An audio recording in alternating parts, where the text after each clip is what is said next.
மாயா என்கிற ஒரு சகோதரனுடைய கூட பிறந்த சகோதரன் ஒரு மிகப்பெரிய ஆக்சிடென்ட்ல சிக்கிடுறார். மருத்துவமனையில அவரை சேர்த்த உடனே அவரை பரிசோதித்த மருத்துவர்கள் சொல்லிட்டாங்க, அவர் ஜீவனை காப்பாத்திடலாம், ஆனா நினைவுகளை கொண்டு வர முடியுமான்னு தெரியலன்னு சொல்லி அவரை மருத்துவமனையில அவருடைய உயிருக்காக பிரயாசப்பட்டு பல சிகிச்சைகள் செய்யறாங்க. இறுதியா அவருடைய உயிரை காப்பாத்திடுறாங்க. ஆனா மாயாவுக்கு ஒரு அதிர்ச்சியான செய்தி, அவருடைய சகோதரன் கோமா நிலைக்கு திரும்பிட்டார் சொல்றாங்க. இதை கேட்ட மாயா ரொம்ப சோர்ந்து போயிட்டாங்க. ஆனாலும் ஏசப்பாவை நோக்கி ஜெபிக்கிறதற்கு ஒரு தீர்மானம் எடுக்கிறாங்க. ஒவ்வொரு நாளும் அதிகாலை 3 மணிக்கு எழுந்து ஜெபிக்க ஆரம்பிக்கிறாங்க. எழுந்திருப்பாங்க, முழங்கால் படிடுவாங்க, கீழே வரைக்கும் குனிஞ்சு தரையை தொட்டு கண்ணீர் விட்டு ஜெபம் பண்ணுவாங்க. ஒரு நாள் கூட இந்த சூழ்நிலைக்காக தேவன் அவங்க குறை சொன்னதில்லை, தேவனிடத்துல வருத்தப்பட்டது. ஆனா ஒவ்வொரு நாளும் நீங்க உயிரோட இருக்கிறீங்க ஆண்டவரே, என் தம்பிய உங்களால நினைவுகளுக்கு திரும்ப வைக்க முடியும், உன கோமா ஸ்டேஜ்ல இருந்து வெளியில கொண்டு வர முடியும் அப்படின்னு சொல்லி ஒவ்வொரு நாளும் நம்பிக்கையோட அவங்க ஜெபம் பண்ணிட்டே இருந்தாங்க. 6 மாசமாச்சு. மருத்துவ செலவுகள் தான் அதிகமா சொல்லிய தம்பிக்கிட்ட இருந்து எந்த மாற்றமும் இல்லை.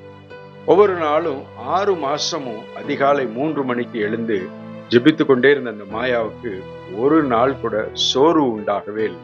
அதுதான் ஆச்சரியம். சோர்வு இல்லாம தம்பியை பத்தின ஒரு செய்தி கூட அவங்களை அசைக்கவே இல்லை. ஆனா அவங்களுடைய சொந்த குடும்ப உறவுகள் எல்லாருமே நம்பிக்கையை இழந்துட்டாங்க. சுத்தி இருந்தவங்க எல்லாம் மாயாவை பார்த்து ரொம்ப பரிதாபப்பட ஆரம்பிச்சாங்க. இவ ஏன் காலையில தூக்கத்தை கெடுத்து எழுந்திருச்சு ஜெபம் பண்ணியும் ஒண்ணுமே நடக்கல, ஆனாலும் ஏன் இதை தொடர்ந்து செஞ்சிட்டு இருக்கிறான்னு சொல்லி பலர் அவளை வினோதமா பார்க்க ஆரம்பிச்சாங்க. 6 மாதம் கழித்து ஒரு நாள் குளிர் நிறைந்த காலை வேளையில ஒரு தொலைபேசி அழைப்பு மாயாவுக்கு வருகிறது. அன்றைக்கும் அழகா 3 மணிக்கு எந்திரிச்சு ஜெபம் பண்ணிட்டு படுத்திருக்கும் போது இந்த தொலைபேசி அழைப்பு வருகிறது. அந்த தொலைபேசி அழைப்பு மருத்துவமனையிலிருந்து வருகிறது. மருத்துவமனையிலிருந்து இவங்களை தொடர்பு கொண்ட மருத்துவர் சொல்லுகிறார், மாயா, இட் இஸ் அ மிராக்கிள், ஒரு அதிசயம், தம்பி நினைவு திரும்பி விட்டார். அது மாத்திரமல்ல, அவர் உடனடியாக உன்னை சந்திக்க விரும்புகிறார் என்று சொன்ன உடனே மாயாவுடைய கண்கள் எல்லாம் கண்ணீரால் நிரம்பி விட்டது. உடனே அந்த இடத்துல இருந்து எந்திரிச்சு முழங்கால் படியிட்டு கடவுளுக்கு நன்றி சொன்னார். ஏசப்பாவுக்கு ரொம்ப நன்றி சொன்னார். 6 மாத காலமானாலும் நீங்க நினைக்கிற அற்புதம், நீங்க நினைச்ச அற்புதத்தை யாரும் தடை செய்ய முடியல ஆண்டவரே, உமக்கு ரொம்ப நன்றி என்று சொல்லி ஒரு மனதார தேவனுக்கு நன்றி சொன்ன. எனக்கு அன்பான தேவனுடைய பிள்ளைகளே, உங்களை பார்த்து ஒரு விஷயம் சொல்றேன்.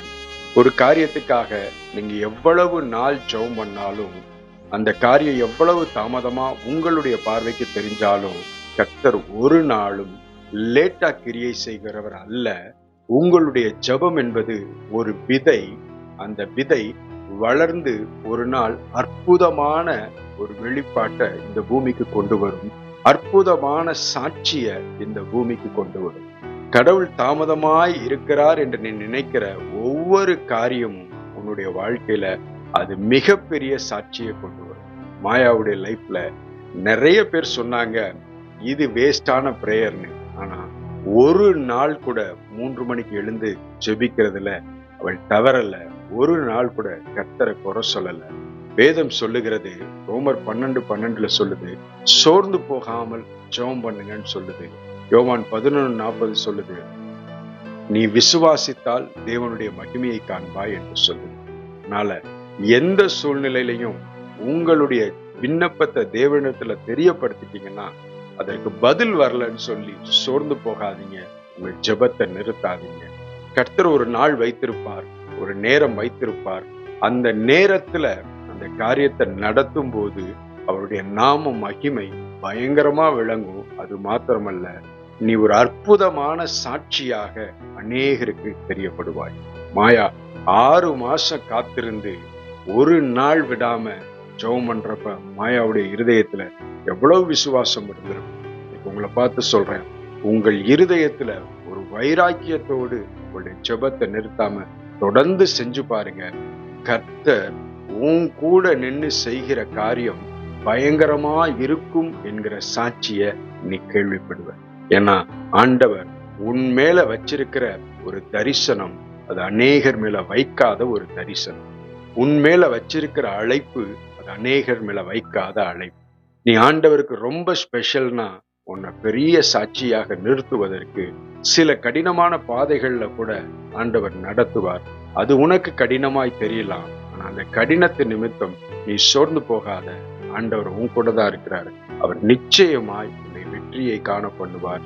இந்த சூழ்நிலை உன்னுடைய வாழ்க்கையில மாறும் என்று இயேசுவின் நாமத்தில் உன்னை பார்த்து சொல்லுகிறேன். கர்த்தர் உன்னோடு இருக்கிறார். அவர் உன்னை மேன்மைப்படுத்துவார். ஆமென்.